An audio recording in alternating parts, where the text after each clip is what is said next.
Oi pessoal, tudo bem? A paz esteja com você. Bem-vindo a mais uma aula de matemática em nosso canal. Hoje iremos estudar sobre a raiz quadrada exata de números inteiros.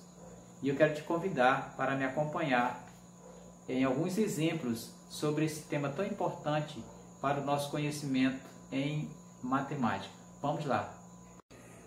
Raiz quadrada exata de números inteiros. Olha só, vamos conhecer aqui os termos dessa operação, que é a operação inversa da potenciação.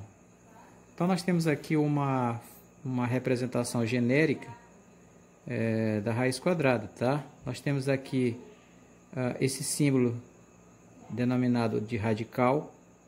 Esse N nós chamaremos de índice. O A, que é o número que vai ficar dentro do radical, é chamado de radicando, e o resultado dessa operação aqui nós chamamos de raiz. Lembrando que a raiz é aquele número que elevado ao quadrado ele vai dar sempre igual ao radicando, isso quando se trata de raiz quadrada exata, como é o caso que nós estamos estudando aqui, tá bom? Olha só, a raiz quadrada de 16 é o número positivo 4 ou mais 4, que se indica dessa forma. A raiz quadrada de 16 é igual a 4 ou mais 4. Por quê? Porque se elevarmos 4 ao quadrado, isso aqui é igual a 4 vezes 4, que é igual a 16. Tá? Então é por essa razão que a raiz quadrada de 16 é igual a 4. Agora observe um detalhe interessante. Quando nós estivermos falando de raiz quadrada, nós vamos ter sempre um índice aqui igual a 2. Quando esse índice é 2, ele não vai aparecer se a raiz for quadrada, mas se a raiz for cúbica, raiz quarta ou quinta, então ele vai sempre aparecer aqui, tá bom? Agora olha só esse exemplo aqui. Nós temos aqui, ó,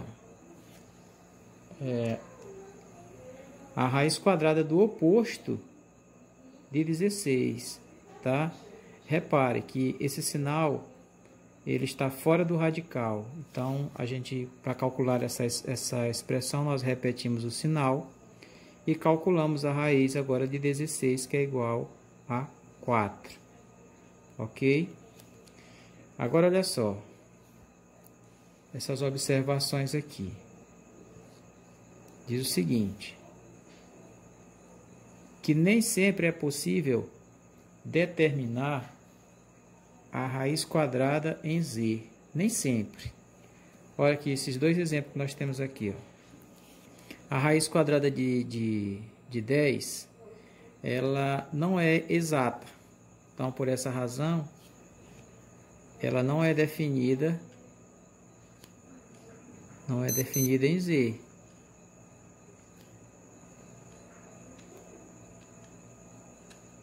Ela não é definida em z porque ela já pertence, o resultado essa raiz aqui, na verdade, já pertence a um outro conjunto, que não é o conjunto dos inteiros.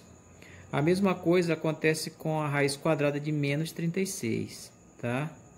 A raiz quadrada de menos 36, ela não é definida em z. Também podemos afirmar isso, que ela não é definida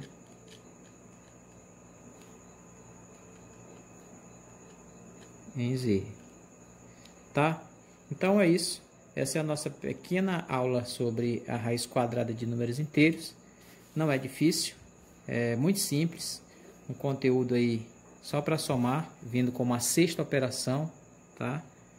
Depois da potenciação, a gente geralmente estuda a radiciação, que é isso aqui que nós estamos estudando, tá bom? E a gente vai ficar por aqui. Espero que você tenha entendido. Tá? Deus te abençoe, fique com Deus e até a próxima.